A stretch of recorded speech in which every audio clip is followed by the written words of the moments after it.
Good morning everyone! Tuturuan ko kayo ngayon kung paano gumawa ng Chinese collar. I-fold natin ang neckline. Siguraduhin magkatapat ang shoulder. Pagkatapos lagyan natin ng tanda. Isunod ko naman ang kanyang collar. Ito ay Chinese collar. Ayan ang forma ng Chinese collar. Ngayon pagtapatin naman natin ito. Kukunin din natin ang kanyang gitna, lagyan ng tanda. I-flatten natin ito para magiging pantay kapag ilagay na natin. Ngayon ikabit ko na ang collar. Kailangan pagtapatin kung saan tayo naglagay ng tanda.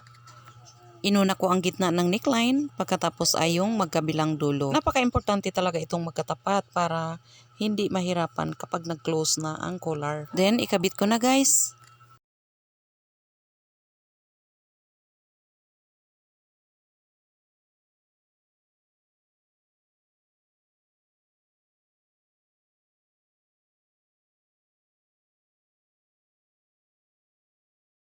Ito na guys, alalay lang ang hawak mo sa pagkabit ng collar.